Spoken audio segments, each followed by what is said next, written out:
At the time I first encountered Reiki, I wanted to learn it, but situationally, it just wasn't a good time. I put it on the side. I still was doing my own form of energy work on myself and other people without really realizing what I was doing.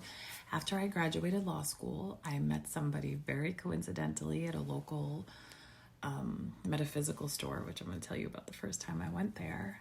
And this woman and I just super connected. And then it turned out she was from East Islip, my hometown. She was a few years older than me.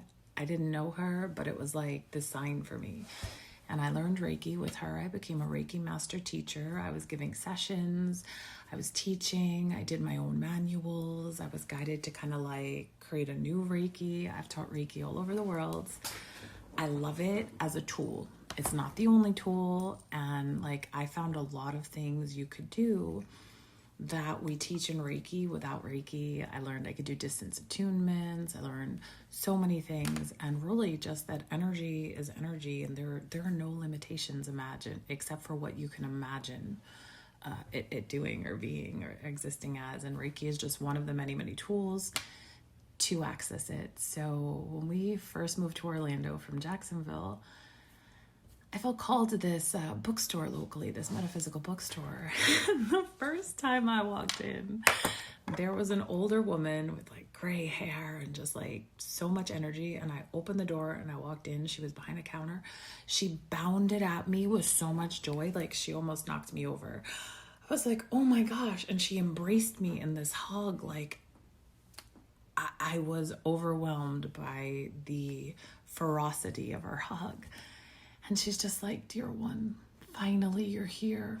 I've been waiting for you. It's like, okay, thank you. And she introduced herself. We had a conversation. And then like sometimes I would see her and she would know me and she would be so excited that it was me. And she spoke so differently when she recognized me. And then other times I was just another customer. She kind of like knew who I was, but there wasn't that connection. So it was super incredible for me to kind of like go through it and be like, okay, something is going on here.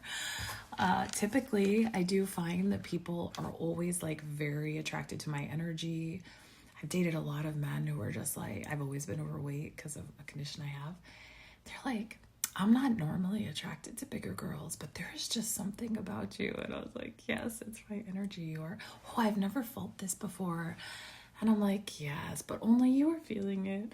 So having this energy, like my whole life has definitely changed my perspective on so many things and opened me up to so many beautiful opportunities for which I'm so grateful. Please don't forget to like, share, and subscribe. Keep listening. Love you all so much.